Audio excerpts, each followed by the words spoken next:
clothes. Okay. And so didn't I see that coming, folks. So I was like a gentleman. I was like, let me look away. Right. And she said, no, I don't mind if you look.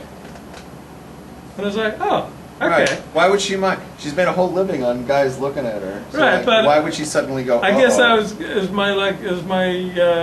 my studies in Torah that led me to want to look away. But I didn't want to look away. I guess when she said it, you weren't even Jewish. Not so much. I did my Reform conversion. So yeah. So she started taking off her clothes, and I said, "Hey, would you like some company in bed?" Okay. And she gets this big smile on her face. She said, "No, but I'll come into your bed." So she comes into my bed, and what's the difference? Nothing. So we start making out. And she's naked, and she says, "Well, I'm allergic to latex." Because I brought condoms, hoping that this is what we'd be doing.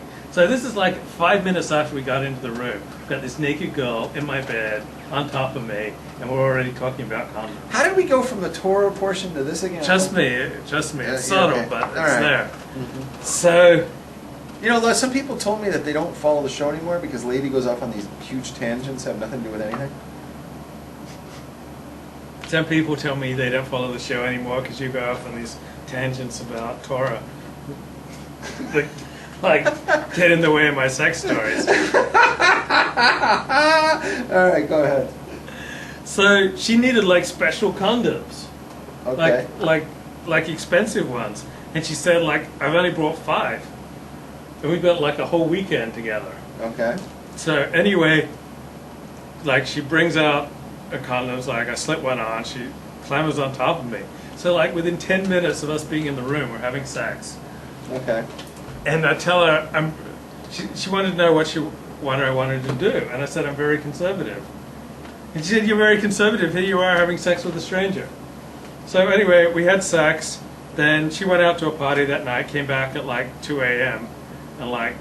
And I do her again. And she got a real kick out of it because I asked her, could we do doggy? She said, most guys would just move me into the position without asking. But I guess that was kind of delicate and feminine of me because I asked her, could we do doggy? And then I had to go looking through the medicines that I brought with me because I knew I brought some Levitra. I knew this was coming. But I wasn't sure what was Levitra and what was lithium. And so I took a lithium. Are you on lithium? I was. I took a lithium thinking it was Levitra. But I was able to get the job done anyway because she was so young and hot and taut. And I was exciting. And at least you did it in a balanced chemical state. Right. And I was so hurt by losing my girlfriend that I needed this solace. This made me feel... So you're bipolar? Yeah. So this made me feel, good. And so we ran out of condoms. Okay. Because she could only take that special condom. So then I was faced with a dilemma. She said she was all tested and that she was clean. Okay. But on the other hand, she was an ex-porn star. I wouldn't touch her even with a condom. On the other hand, I had an erection. And she was there and she was naked. Right. So, I was really faced with a dilemma. And, but anyway, she wanted me to do her in her bathroom. Is there an end to this story? Somehow yeah. And so, Torah Jews, we don't have sex in bathrooms. We were just talking about how God will take away illness if you follow His commandments. So it's if you abstain from male, unprotected anal sex in gay bathhouses, you're likely to be a lot healthier.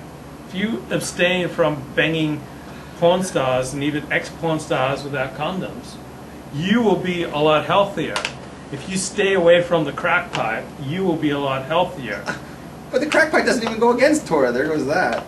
If you stay away from sex with strangers, you're going to be a lot healthier. Because this other woman that I had sex with, we just did it once.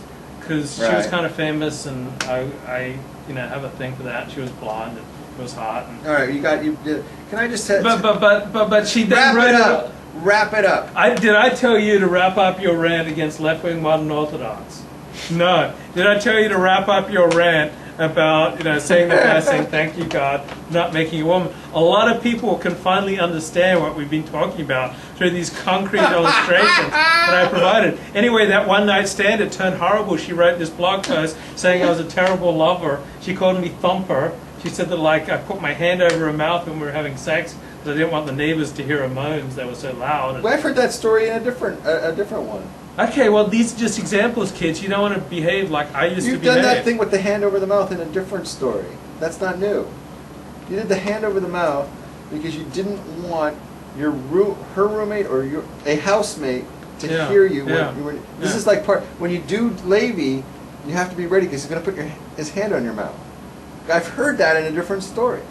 You've said that here. Okay, you've repeated things. We've been doing this for 15 months. And you've repeated a lot of rants too.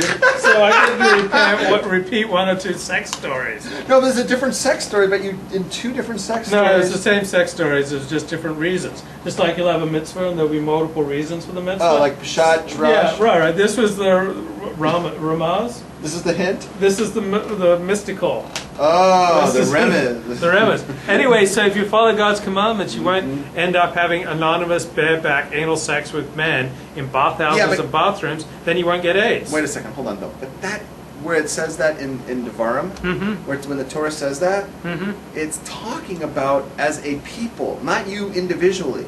I don't want to let people think that if they don't do X, Y, and Z, the Torah says that you're going to be okay. It's not talking to an individual.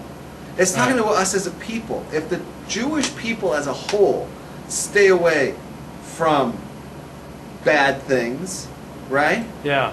Then we will get X, Y, and Z.